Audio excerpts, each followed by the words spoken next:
রহিম, আমি এসেছি হযরত খানদানী রহমতুল্লাহি আলাইহি আনহুয়ের বসত ভিটায়। তো আজ আপনাদের এই খানদানী রহমতুল্লাহি আলাইহি আনহুয়ের বসত ভিটা যতটুকু সম্ভব ঘুরে দেখাবো। অনেক বড় এরিয়া, চেষ্টা করব ঘুরে দেখানোর এবং সম্পূর্ণ তথ্য দেওয়ার জন্য। এখানে একটি নামফলক রয়েছে, তো এটি হয়তো অস্পষ্ট, সঠিকভাবে বোঝা যাবে না, তারপর ঘটেছি খানদানী রহমতুল্লাহি আনহুয়ের বসত ভিটা জুঞ্জুরখানা বাজেয়াপ্তি বাগেরহাট সদর বাগেরহাট জেলা সদর উপজেলা ষাটগম্বুজ ইউনিয়নের ষাটগম্বুজ মসজিদ থেকে প্রায় 300 মিটার উত্তর দিকে অবস্থিত। এই স্থানটি খানদানী রহমতুল্লাহি আলাইহি আনহুয়ের বসত ভিটা নামে সুপরিচিত। খ্রিস্টীয় ৫০ শতাব্দীর প্রথমার্ধে গড়ে ওঠা মুসলিম শহর খলিফাতাবাদের ধ্বংসাবশেষ বলে অনুমিত এই স্থানটিকে প্রত্নতত্ত্ব অধিদপ্তর খুলনা ২০০১ সালে সর্বপ্রথম প্রত্নতাত্ত্বিক খনন পরিচালনা করে। প্রত্নতাত্ত্বিক খননের ফলে বিভিন্ন যুগ ও পর্যায়ের স্থাপত্যিক কাঠামো অবশেষ উন্মোচিত হয়েছে।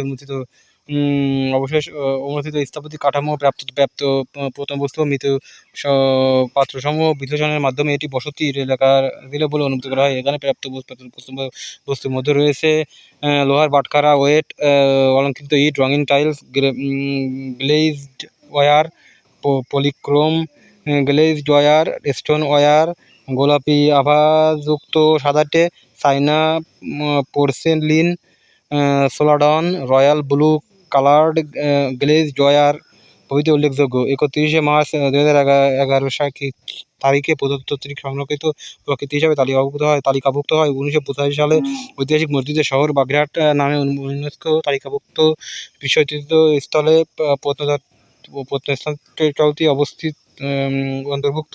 হযরত খানদানী রহমতুল্লাহি আলাইহি বসত ভিটা। এখানে কি লেখা, এখানে কিছু একটা লেখা আছে, হয়তো পড়তে পারতেছি না। প্রত্নতত্ত্ব অধিদপ্তর, সংস্কৃতি বিষয়ক মন্ত্রণালয়, গণপ্রজাতন্ত্রী বাংলাদেশ সরকার। তো এখন ভিতরের দিকে যাব। অনেক বড় এরিয়া নিয়ে। তো ওনার যে মূল বাসভবনটি ছিল সেটিকে দেখানোর চেষ্টা করব। আসলে এই দেখুন, এখানে ওই ইটের গাঁথুনি রয়েছে, এদিকে সবগুলো ইটের গাঁথুনি, বিভিন্ন ধরনের ছোটো ছোটো ইটের গাঁথুনি, অনেকটা মহাস্থান ঘরের মতো। আসলে খনন কার্যটি সম্পূর্ণ করা হয়তো হয়নি, বা এই সম্পূর্ণ খনন কার্যটি পরিচালনা করা হইলে এর ভিতর থেকে আরও অনেক কিছু পাওয়া যেত। তো এই দেখুন, ভাগ ভাগ খোপ রয়েছে, মানে ঘরের মতো খোপ রয়েছে। আসলে বাড়ির কাছে এত সুন্দর একটি স্থান, এত সুন্দর একটি প্রত্নতাত্ত্বিক নিদর্শন, দেখুন কত আদত অবহেলায় পড়ে আছে। ওগুলো আপনার প্রত্নতাত্ত্বিক নিদর্শন, দেখুন ওগুলো রয়েছে। আমি প্রথমে খানদানী রহমতুল্লাহি আলাইহি আনহুয়ের বাড়িটি আমি দেখাতে যাচ্ছি। আগের বার এসে দেখছিলাম এইখানে ঘেরা, খুবই সিকিউর করে, চারিধার দিকে খুবই করা, মানে ভেতরে ঢোকা একরকম দুঃসাধ্য ব্যাপার ছিল। কিন্তু এখন দেখতেছি যে ভেঙে ফেলছে গেট, মানে দেয়াল ভেঙে ফেলছে। দেখুন এইখানে হযরত খানদানী রহমতুল্লাহি আলাইহি আনহু এখানে আসলে থাকতেন। সেই বসত ভিটার ধ্বংসাবশেষ দেখুন, আমি একটু ভালোভাবে দেখাচ্ছি। দেখুন, যেহেতু ভেঙে ফেলছে তো ভেতরে যেতে কোনো বাধা নাই। তো হয়তো দেখুন চারিদিকে, ভাবছিলাম যে এই যে দেওয়া বাউন্ডারি দেওয়ার চারদিক দিয়ে ঘুরবো, কিন্তু যেহেতু দেয়ালটাই ভাঙা সেহেতু চারদিক দিয়ে আর ঘুরতেছি না। দেখুন কি অবস্থা।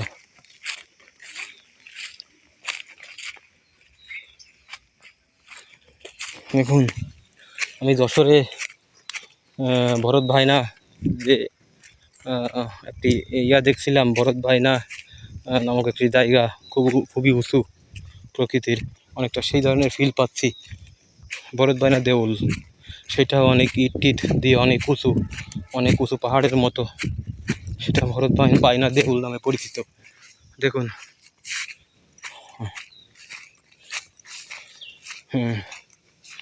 দেখুন সেই আমলের ইট, সেই আমলের পুরাকীর্তি, সেই আমলের সব কিছু। এই শুধু এই মেঘনি গাছটা পার হলাম না,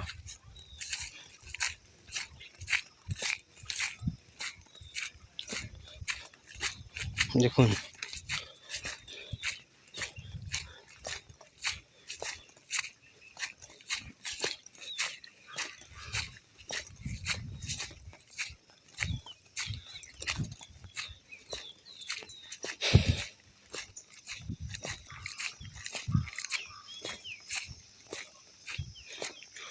ধ্বংসাবশেষগুলো পড়ে আছে বিভিন্ন জায়গায়। আসলে এত কিছু দেখানো সম্ভব না, কত জায়গা যে ইট এবং ধ্বংসাবশেষ পড়ে আছে, সেটি আসলে শেষ মানে দেখিয়েও সবগুলো দেখিয়েও কেমন জানি শেষ হবে না। এখানেও রয়েছে, ওইদিকেও উঁচু যে ঢিবিটি রয়েছে, ওইখানেও আপনার ইটের যে গাঁথনিগুলো রয়েছে। বিভিন্ন জায়গায় আপনার খনন কার্য সংগঠিত হয়েছে এবং এখনও আরও খনন কার্য বাকি রয়েছে বলে আমার মনে হয়, এবং আরও বেশি খনন কার্য পরিচালনা করা উচিত। দেখুন,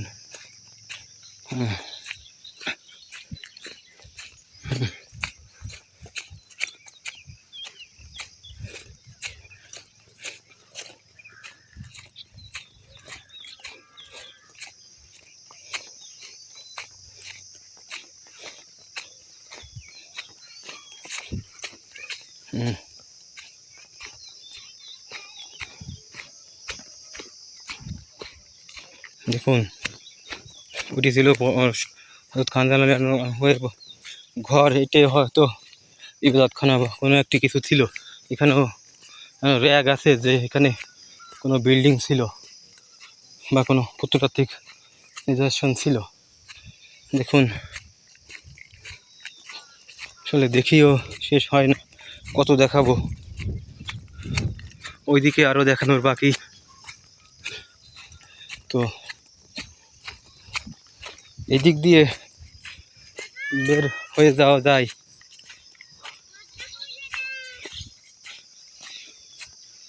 আমি এদিক দিয়ে বের হতে পারি, কিন্তু এদিক দিয়ে বের হব না। আমি যে পথে এসেছি সে পথ দিয়ে বের হয়ে যাব, যাবার পথে আবার দেখাতে দেখাতে আপনাদেরকে নিয়ে যাব যে কী ধরনের স্থাপত্যিক নিদর্শন এখানে রয়েছে। আমি এখান থেকে চলে যাব যে পথ থেকে ঢুকছিলাম সেই পথের দিকে।